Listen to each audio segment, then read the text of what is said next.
This is 6.1.4, forced oscillations and resonance.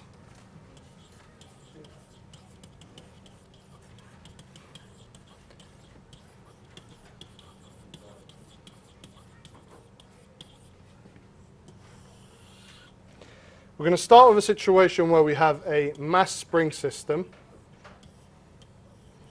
So here's our mass.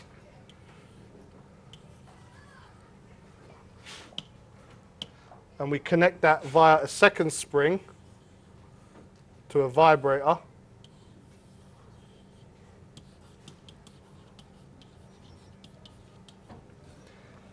Now, if we were to set the mass spring system into oscillation, it has its own natural frequency, which we call F0.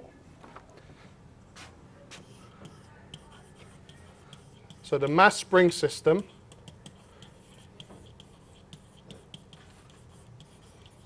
has its own natural frequency, F0. The vibrator, we can choose any frequency to make it vibrate at. So it can vibrate at any frequency.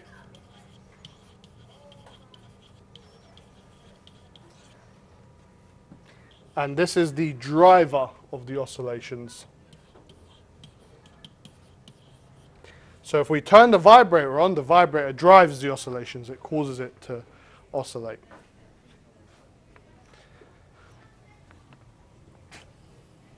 So if oscillations are forced,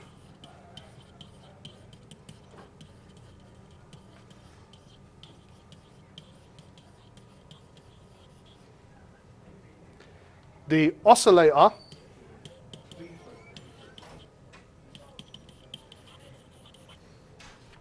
oscillates at the same frequency as the vibrator.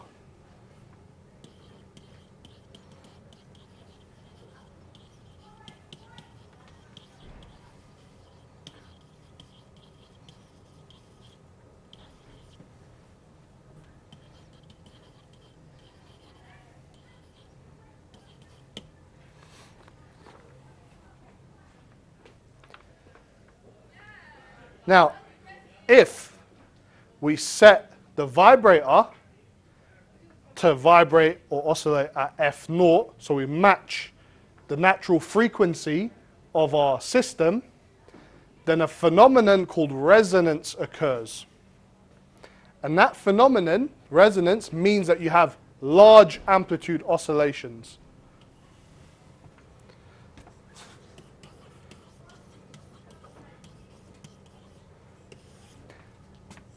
Is large amplitude oscillations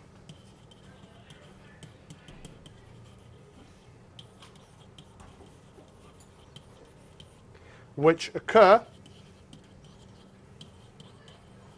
when the driver frequency is the same as the natural frequency of the oscillator.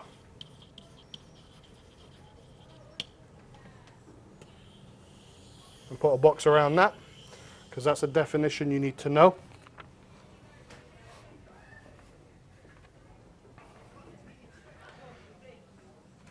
So let's look at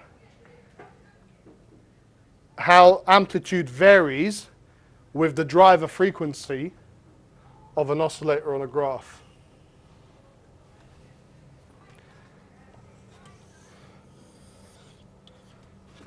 So if we put amplitude on the y-axis and frequency on the x-axis, and if we define a point somewhere in the middle, and we call that F0, the natural frequency, and I'll probably add a bit more information here so we can be more specific. It's not the frequency here, we should write it as the driver frequency, just so we're clear on that. It's the frequency at which the driver is oscillating. So at small frequencies, we have small amplitudes. And as we get closer to the natural frequency, we get a large amplitude oscillation that then drops off again. So that there is resonance, which is large amplitude.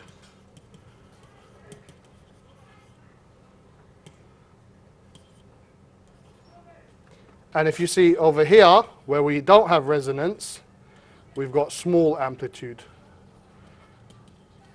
And that's true for either side. So if you're less than the natural frequency, you have a smaller amplitude. If you're more than the natural frequency, you still have a smaller amplitude. And only at the natural frequency do you get resonance. An example of this can also be seen in a demo called Barton's pendulum.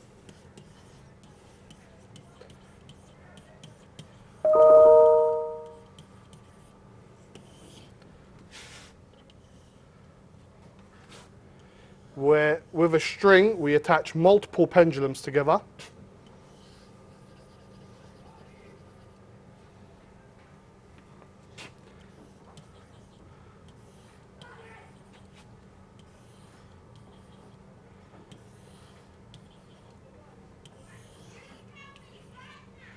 So if we have the large one as our driver, and then we've got A, B, C, D, and E,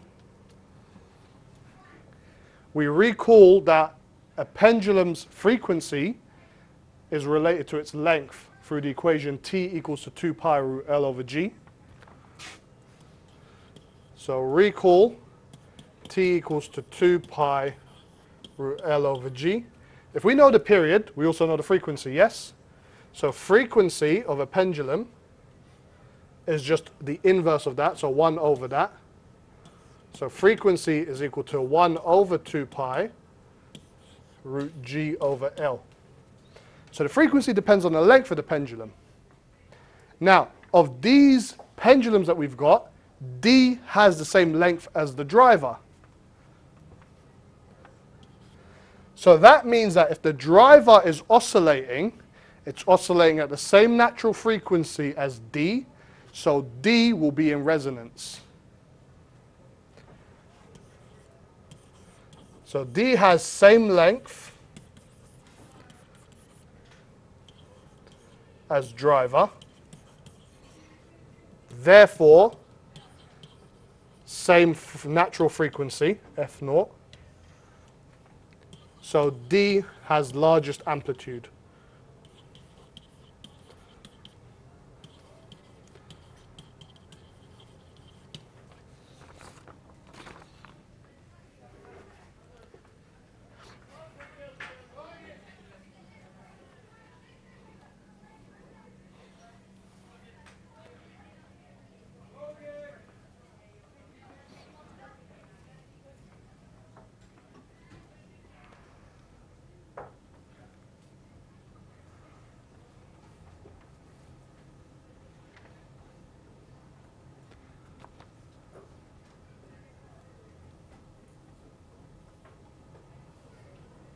Okay, start a new page. Now the next bit comes from some more complex maths that you don't need to do, but you need to memorize the information I'm about to give you. So we're going to write it down in a table form, and you have to memorize it. So we look at phase of system with one driver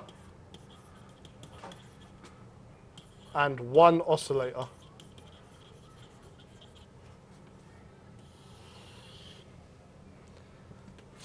So we'll do the driver frequency,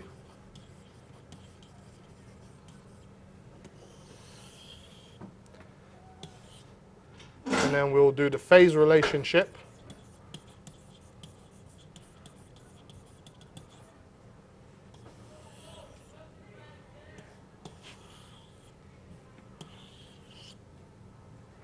and we'll do that of the driver and the oscillator.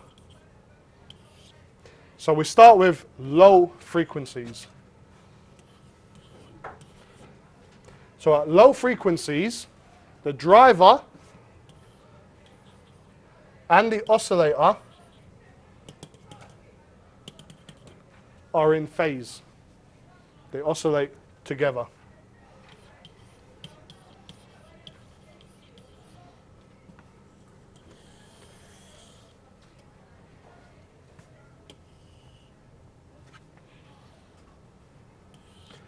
When we've got F0, so when it's in resonance,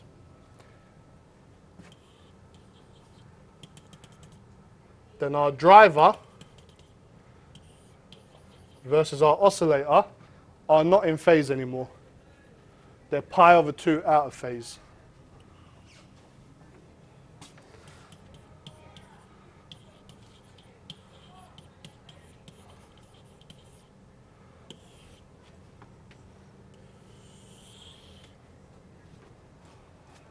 And at much higher frequencies,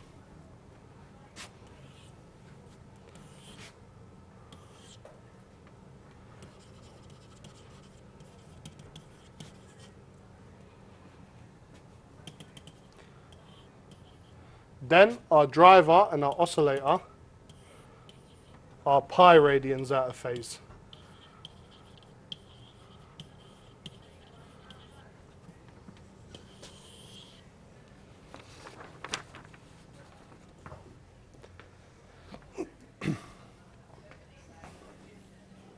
Now let's think of some systems that could resonate.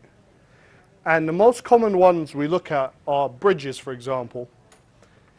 If a wind were to blow onto a bridge at the same natural frequency as the bridge's natural frequency, then the bridge may begin to resonate. If the bridge resonates, you get large amplitude oscillations in the bridge, and that bridge will shake itself apart, which means you've destroyed a bridge. So we want to try to avoid that from happening. When you build a bridge, you want it to be safe. You don't want an expensive bridge that you just built after 6 months to be destroyed because some winds blew that caused it to resonate. So we can apply damping onto our oscillators to try and reduce this. Start a new page, please. So to reduce the amplitude at resonance, we apply damping.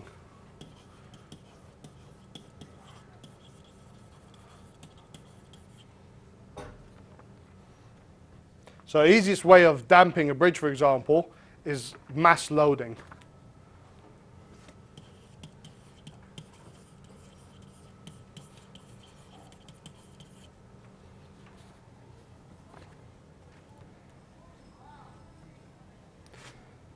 Now, if we damp a system, then the amplitude frequency graph changes. So we're going to look at how that changes. So the effect of damping on resonance. So we'll do another amplitude and frequency graph. So amplitude and driver frequency.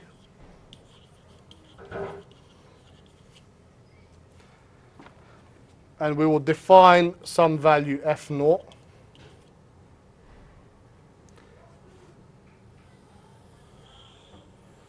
And we'll have our resonance curve. So this black one is undamped.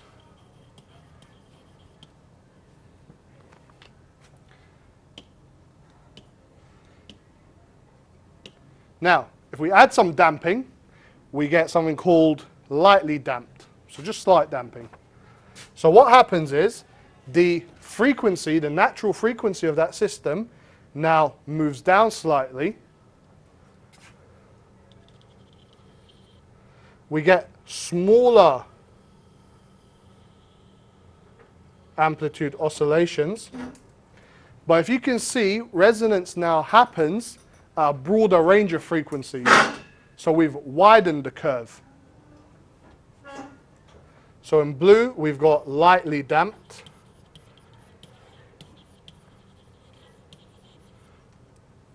And then what if we want to add some more damping on top of that? So we can have heavy damping. So heavy damping, again, we'll change that frequency.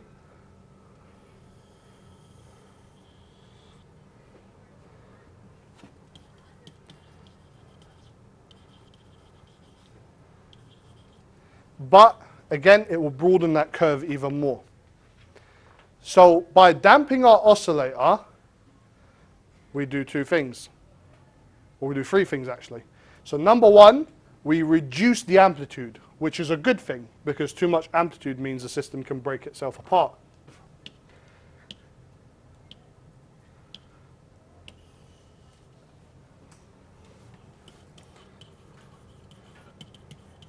So damping reduces the amplitude, which is a good thing.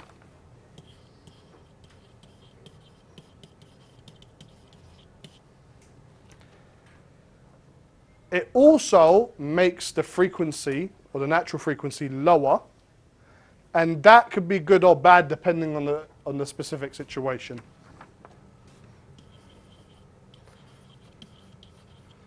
So it reduces F0, but it also broadens the resonance curve.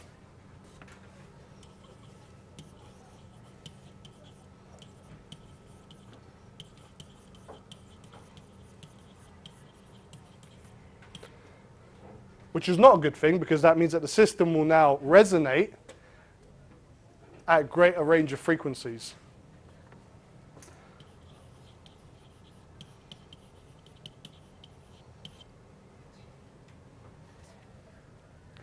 And that's the end of 6.1.4.